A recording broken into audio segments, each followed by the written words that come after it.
Health tips में doctor Sandeep. तो आज हम बात करेंगे कि एक इंडिविजुअल पेशेंट्स में टारगेट्स क्या होने चाहिए ब्लड शुगर कंट्रोल के। HbA1c कितना होना चाहिए, ब्लड शुगर फास्टिंग कितनी होनी चाहिए, ब्लड शुगर खाने के बाद कितनी होनी चाहिए एक इंडिविजुअल पेशेंट में। मैं पहले भी एक डायबिटीज़ के बारे में वीडियो बना चुका हूँ जिसमें मैंने बताया हुआ है कि डायबिटीज़ का ट्रीटमेंट इंडिविजुअलाइज होना चाहिए। डायबिटीज़ का हम ट्रीटमेंट या ब्लड शुगर का ट्रीटमेंट हम इसलिए करते हैं ताकि ब्लड शुगर से होने वाले लॉन्ग टर्म और शॉर्ट टर्म कॉम्प्लिकेशन जो है वो कम से कम हो। लॉन्ग टर्म कॉम्प्लिकेशंस कौन से होते हैं? लॉन्ग टर्म कॉम्प्लिकेशन है आपके नर्व्स का इन्वॉल्वमेंट, आईज का इन्वॉल्वमेंट, किडनी का इन्वॉल्वमेंट, हार्ट अटैक और ब्रेन स्ट्रोक। ये सारे जो कॉम्प्लिकेशंस हैं वो या तो ना हो और या फिर कम से कम हो। एक्यूट या शॉर्ट टर्म कॉम्प्लिकेशंस जो होते हैं वो मेनली इन्फेक्शंस होते हैं। एक इंडिविजुअल पेशेंट में हमारे क्या टारगेट्स होने चाहिए ब्लड शुगर कंट्रोल के, ताकि उसके लॉन्ग टर्म और शॉर्ट टर्म कॉम्प्लिकेशंस भी कम हो और जो हाइपोग्लाइसीमिया से होने वाले कॉम्प्लिकेशंस हैं वो भी कम हो। डायबिटीज़ का जो ट्रीटमेंट होता है या टारगेट्स होते हैं वो काफ़ी सारी चीज़ों पर निर्भर करते हैं। पेशेंट की एज पर डिपेंड करता है, पेशेंट की जो कोमॉर्बिडिटीज़ होती हैं यानी कि और बीमारियां जो साथ में होती है उन पर निर्भर करता है। उनकी मेंटल हेल्थ कैसी है, उसको डिप्रेशन या एंग्जाइटी तो नहीं है, उस पर भी निर्भर करता है। किस प्रोफेशन में है उस पर भी सारी चीज़ों के ऊपर निर्भर करता है। अगर कोई पेशेंट यंग है, चाहे वो इंसुलिन डिपेंडेंट डायबिटीज़ हो या टाइप 1 डायबिटीज़ हो या फिर नॉन इंसुलिन डिपेंडेंट डायबिटीज़ हो या फिर टाइप 2 डायबिटीज़ हो, दोनों ही केसेस में अगर पेशेंट यंग है तो कॉम्प्लिकेशंस जो होते हैं डायबिटीज़ के लगभग ज़्यादा से ज़्यादा 15 से 20 साल के बाद शुरू हो जाते हैं। पर अगर ब्लड शुगर का कंट्रोल रहता है तो कॉम्प्लिकेशंस और लेट हो सकते हैं, उनको हम डिले कर सकते हैं। अगर यंग है पेशेंट तो उसके blood sugar control near normal रहना चाहिए ताकि उसके लॉन्ग टर्म कॉम्प्लिकेशंस हम डिले कर सकें। अगर कोई 70 साल का व्यक्ति है और एक 20 साल का व्यक्ति है तो 70 साल के पेशेंट में कॉम्प्लिकेशन होंगे वो 80 से 85 साल की उम्र में जाके होंगे। पर अगर कोई 20 साल का डायबिटिक पेशेंट है उसमें कॉम्प्लिकेशन ज़्यादा से ज़्यादा 35 से 40 साल की उम्र में उसके हो जाएंगे शुरू।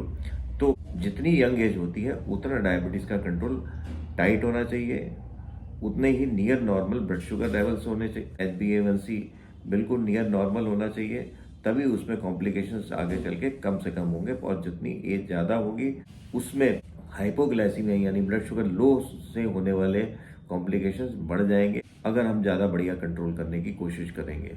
और जो हमारे लॉन्ग टर्म कॉम्प्लिकेशंस हैं वो तो आने ही 10-15 साल के बाद है, तो तब तक हो सकता है लाइफ पेशेंट अपनी पूरी कर चुका हो। इसी तरीके से हम उदाहरण ले लेते हैं जेस्टेशनल डायबिटीज़ का। जेस्टेशनल डायबिटीज़ में blood sugar control near normal होना चाहिए। ये देखा गया है कि अगर blood sugar control gestational diabetes में बहुत बढ़िया नहीं होता, जो होने वाले बच्चे में कॉम्प्लिकेशंस होने के बहुत चांसेस रहते हैं। जेस्टेशनल डायबिटीज़ में डायबिटीज़ जो होती है फास्टिंग जो है करीब 100 से नीचे ही रहनी चाहिए और खाने के बाद की यानी पोस्ट पेरेंडियल शुगर जो है 140 से नीचे नीचे रहनी चाहिए। और ये भी ध्यान रखना चाहिए कि उसमें हाइपोग्लाइसीमिया ना हो। अगर उसको इंसुलिन चल रही है, मेटफॉर्मिन पर नहीं कंट्रोल है, इंसुलिन साथ चलती है, तो उसमें ब्लड शुगर जो है चेक जो है डेली होने चाहिए। क्योंकि अगर हम ब्लड शुगर बहुत टाइट कंट्रोल करेंगे तो हाइपोग्लाइसीमिया होने के चांसेस बढ़ जाएंगे। अगर किसी पेशेंट में और बहुत सारी बीमारियां हैं, ऑस्टियोआर्थराइटिस है, उसको ब्लड प्रेशर है, हार्ट डिजीज़ है, किडनी भी इन्वॉल्वमेंट है, आंखों में भी दिक्कत है, रेटिनोपैथी भी हो रखी है, तो ऐसे पेशेंट्स में बहुत ज़्यादा टाइट कंट्रोल करने से कोई फ़ायदा नहीं होता। क्योंकि अगर टाइट कंट्रोल करेंगे तो हाइपोग्लाइसीमिया से होने वाले कॉम्प्लिकेशंस बढ़ जाएंगे और उसकी लाइफ एक्सपेक्टेंसी उतनी होती नहीं है क्योंकि उसमें और बहुत सारी बीमारियां होती हैं। कोई ज़रूरी नहीं डायबिटीज़ की वजह से दिक्कत हो, और भी बहुत सारी बीमारियों की वजह से दिक्कत हो सकती है। तो ऐसे पेशेंट्स में हम बहुत ज़्यादा टाइट कंट्रोल नहीं करते हैं। अगर कोई व्यक्ति ऐसे प्रोफेशन में है जिसमें खाने पीने का टाइम फिक्स नहीं है, उन लोगों में हाइपोग्लाइसीमिया होने के चांसेस ज़्यादा रहते हैं।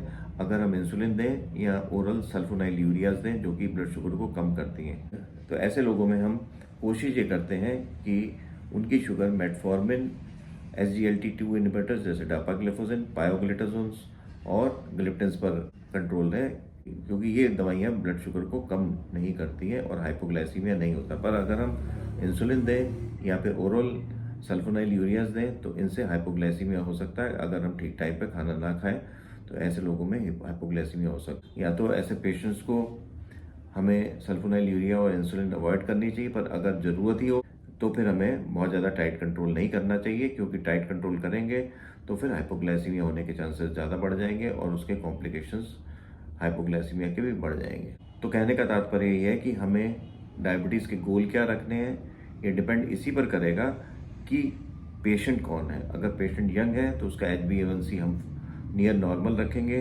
5.7 के आसपास।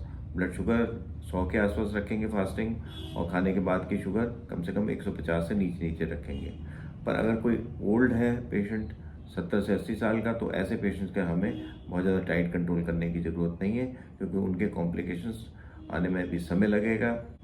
तो ऐसे लोगों में हम HbA1c 7.5 तक भी रहे तब भी कोई दिक्कत नहीं है, और फास्टिंग ब्लड शुगर 130 या 140 तक रहे, और नाश्ते के बाद या खाने के बाद की शुगर 200 या उससे थोड़ी सी ज़्यादा भी रहे तब भी कोई बात नहीं है, क्योंकि ऐसे लोगों में फिर हाइपोग्लाइसीमिया होने के चांसेस बढ़ जाते हैं।